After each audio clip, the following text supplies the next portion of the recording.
I remember when I got my job offer, I was really excited. I was really happy for a second because the next second I was asking me, okay, I never talked about the work visa issue. They didn't even know I need a sponsorship. How do I bring this up? Hello, international students, immigrant friends, and foreigners community all over the world. My name is Anna. I moved to the US from China all by myself. I'm a very proud first-generation immigrant. So I have a lot of experience in immigration topics and being a foreigner living in the US. If you're interested in this kind of topic, please consider subscribing to me. Today, I have a very important topic to cover, which is work visa. If you're watching this video, I assume maybe you're international students, you're about to graduate from school, and you need to change your status from F1 student visa to H1B job offer work visa. Because most of us international students, including myself, I believe we don't want to just graduate from university and go back to our own countries. We do want to have some work experience in the US. Back in the day, I was really nervous about how to make this transition. And now I'm going to share all my strategies and my secret formula of how to get your work visa as fast as possible. First, I want to talk about the challenge of getting a work visa, H1B visa. And then I'll move to the strategies. For some of you, you already have green card in the US and you don't have to worry about a work visa. That's great. But just skip this part, go to the strategy part of getting a job offer really fast because that part applies to you as well. The first challenge is the timeline. As a foreigner in the US, you can't just look for jobs forever. Your visa will expire. For example, right now you are on student visa. You need to transition to OPT and then transition to H1B. When you are on OPT status, you only have 90 days of unemployment status, meaning you will have to find a job in 90 days. And that's why I say I will help you to get your work visa in 90 days because there's a 90 days rule. Second challenge is really, how would I say this? Annoying. I have a lot of love and a lot of respect for us immigrants because we really have to work extra hard than a lot of American citizens. We have a cap each year of how many work visas out there for us. What does this mean?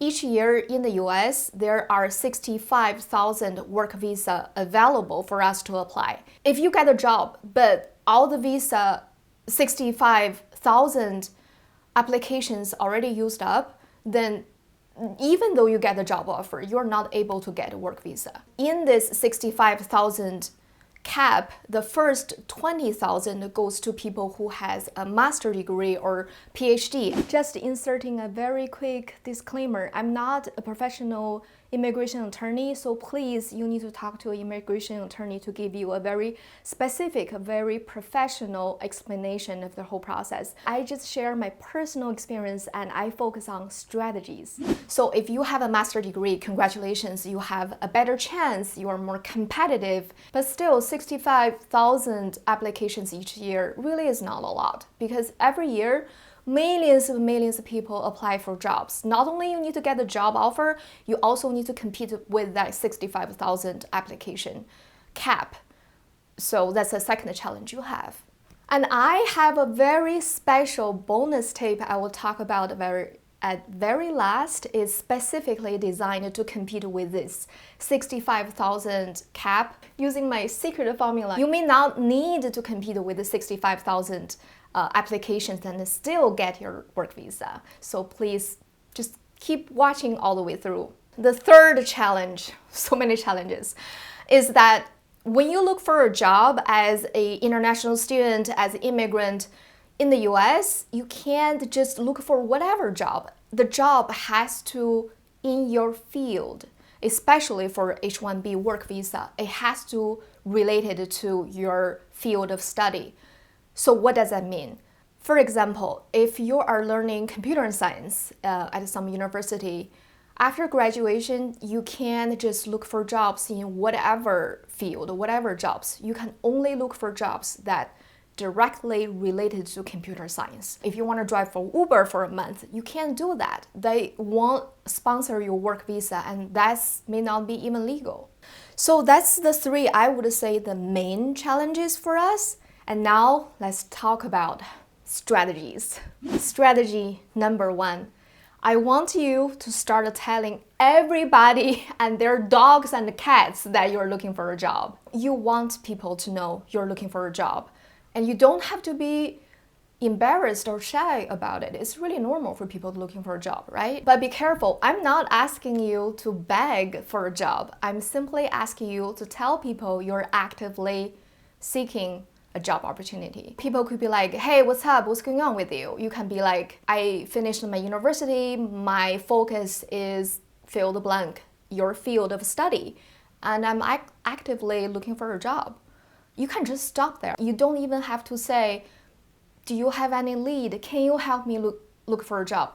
None of that. Just put your message out there. The reason I'm asking you to tell everybody that you're looking for a job is because you just never know what's going to happen. Universe works in their very unique ways. You can tell your friend A, and friend A could tell friend B tell friend C, and friend C happen to know some company, just happen to look for a job.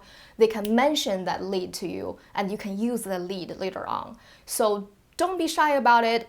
Don't be embarrassed about it. Ask for it, and don't beg for it. Next strategy is kind of related to the first strategy, but more focused. I want you to get in a community or a group or association of some kind of your field. Take myself, for example, my field of study was digital media at the University of Washington, and I joined a group. It's called Asian American Journalism Association. As you can see, I'm Asian, but I know journalism is not very direct related to digital media. However, they do cover some digital media press coverage or things like that. By joining that group, I actually know tons of people that work in digital media industry, in digital media field, and that really helps me a lot. Spoiler alert, my actual job offer was not from all the network effort I made. It's not through any friends or network I know, but through some other method I will mention later on in the video. So please make sure you watch all the way through. And please comment below, let me know what is your field of study, what university are you going to graduate from. The next strategy is really effective and useful, especially nowadays, which is, maybe you guessed it, LinkedIn. You have to use LinkedIn. So the way I use LinkedIn is you go to LinkedIn, you type in your dream company, your dream job, what is your ideal job offer you would want to get, and you find out who is actually working at that position, who is holding your dream job, and you reach out to that person. I'm on LinkedIn, and I have so many people reach out to me and ask me how do I get my job, and they ask me for advice. So just send a friendly message and say, I really admire you working for this company. That's my dream company I want to go to. What's your secret? How do you get there? And yes, most of them are not going to reply to you. Most of them will just delete your message to trash can. But maybe you'll get one person to reply to you, and what that person has to offer will be really useful to your job research. Moving on to next strategy, also my very secret formula that I've been using is that, guys, don't mention you need a work visa too early. And here's why. Job hunting is very competitive. And you being a foreigner, you being an immigrant, you're not American citizen, is even more challenging and more competitive than others. As a company, for example, I'm the company, I'm looking for candidates, right? Do I really want to go through all the difficult process to hire a foreigner, or do I want to hire equally talented, equally qualified American citizen where I don't have to sponsor them a work visa? So I would suggest you to not scare people away too early on during the whole submitting resume process. Maybe you can mention your work visa later in the process. And how to mention that, I will cover that just in a bit. Moving on to my holy grail strategy that everyone knows about, but I don't see a lot of people really get this done, is Very simple. Submit, submit, submit. So I mentioned all the strategies of build your network, go to LinkedIn, talk to people, blah, blah, blah. But at the end of the day, I got my job offers through submitting resumes. A lot of mistakes I see people making is they probably submit for 10 days, they submit, let's say, 20 resumes to 20 companies. They don't get any job interviews, they don't get any phone interviews. They're like, oh, this is not working for me. And that happened to me too. I submit probably 15, 20, I don't know how many resumes I submit, and I didn't get anything back. I was crying to people, I will never find a job, I can't do this. One friend of mine told me, you don't get to cry when you only submit 20 resumes. You can cry to me when you submit 200 resumes, and you will get a result when you hit your 100 mark.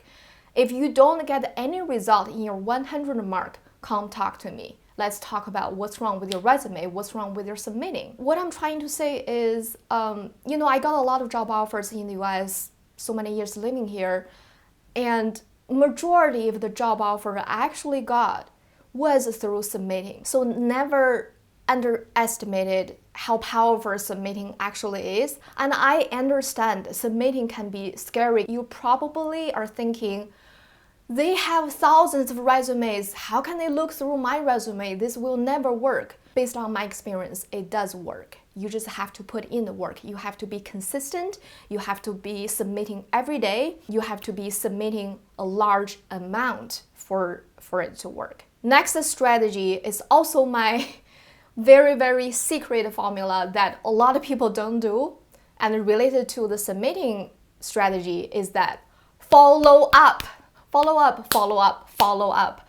Submitting and the follow up, these two will be the core of how you get your job offer. So many people submit resumes every day, right? How many people actually follow up? How many people actually follow through? Here's how I did it. I had a spreadsheet when I was looking for jobs. I would list the company names, the date I submitted, the contact info, their phone number, their emails, and have I followed up yet, and what's the follow-up result. So for example, I submitted a resume to this company last week, and after a week, after about 5 business days, I would call the HR, simply say, hey, my name is Anna.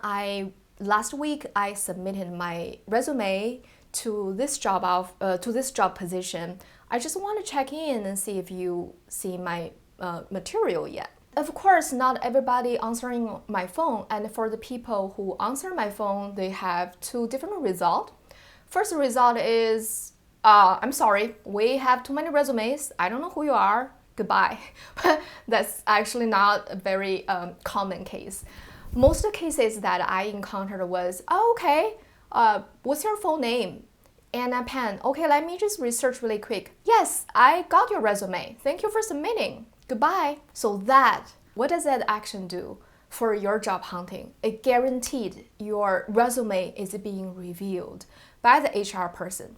Maybe it's 1 second, maybe it's 10 seconds, but that phone call will leave an impression. They will know you, so that will increase the chance you get a phone interview. Okay, so after the networking, after submitting, after following up, after all the effort you have made, now you get the interview part. Congratulations, that's really a big step to the final result.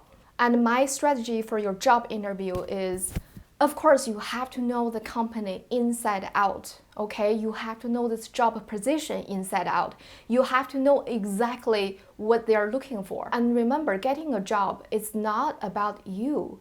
It's about them. It's about what they want. It's not about what you want. For example, if you say, oh, this job, I can learn so much from this job fits my career path. Sorry, no one's interested in that. A better way of saying that is, I see I have skills I can offer for this job. I see I fit this company. I see I have a lot I can put on the table to benefit this job. That's the mentality and that's the philosophy of how to get the job. So in the job interview, focus on the job. Don't focus on the visa or any legal documents, paperwork you have to do with the company. Just play it light. After you successfully finished all interviews, they give you the job offer. Congratulations. I remember when I got my job offer, I was really excited. I was really happy for a second. Because the next second I was asking me, okay, I never talked about the work visa issue. They didn't even know I need a sponsorship. How do I bring this up? So my strategy for you at this part is still just hold off a little bit. After they give you the job offer, don't ask visa just yet. Wait about, I would say, maybe 5 business days. And here's why. Do you know what's going on after you got the job visa? Usually HR department will call other candidates who also did the job interview for them. And they will be like, thank you for applying to the job, but we find our person. In that process, they will decline all other your competitors. And then, finally, it's the time for you to mention your work visa, which leads to our final step, negotiation of work visa, which can be, I know it's scary, you feel nervous. I was there as well. So here's what I have to say to you is that be prepared. After they get rid of all your other candidates, you are their only choice at that point. They're already preparing for you to get in the office, get the work done. So at this point, they want you. They really want you. You can be very confident. And then you can mention the work visa. I don't want you to make a big deal out of it. Don't be like, oh my God, work visa, I need that. I need sponsorship. I need you to hire an attorney for me. I need this and that. I want you to play light. You can simply say, have you guys sponsored work visa for a foreigner before? I'm not an American citizen. I might need a work visa. I just want to discuss the possibility of it. I know some of my friends did their work visa. It's not as complicated as it sounds. I'm fully committed to work with you guys to make the process as easy as possible so I can start working soon. When you mention this to them at the same time, I would suggest you to do some research of immigration attorneys in your area where you live. And you can be like, hey, I already did my research. Here are top 5 attorneys I think maybe we can consider work with. So can you tell the strategy here is you do the work. Make it very easy for them. Make it as easy as they just need to press a button and everything's done. You do all the hard work for them already. Back to my personal story, that's exactly what I did. After I got my job offer, I waited a few days for them to get rid of other candidates, and then I mentioned my work visa. And then they told me, work visa? We don't know what that is, and we never done that before. Even though I got the job offer, I was still looking for other jobs, because what if they come back and say no, right? So that's what I would say to you. If you got your job offer and you're waiting for them to make a decision on the visa, moving on to applying to other jobs. I was really lucky. My employer came back and say they really want me, even though they never did work visa sponsorship before, but they are willing to go extra miles to hire an attorney to do this whole thing. I'm super grateful. That was my first job and my first work visa in the US. Without that work visa, I would have to go back home. I would miss out the working experience in the US. Lastly, I have a bonus tip for you to help you specifically competing with the 65,000 applications every year. If you get a job offer in higher education category or non-profit, in these 2 categories, then you don't have to compete with the 65,000 applications cap. You can just go straight to H-1B work visa. During the job research, if you want, you can focus on higher education. For example, me, I got a job offer to work for a college. That's why I didn't have to compete with the 65,000 cap. It's a very practical way to increase your chance of getting work visa. That's about all the strategies I used during my job research. Thank you so much for watching or listening to my podcast. please share this video with all your international friends, with your classmates, with your whoever you know is looking for a job, because the strategies apply to a lot of people who are doing job hunting right now. And give this video a thumb up if you like it. Thank you. Thank you for watching.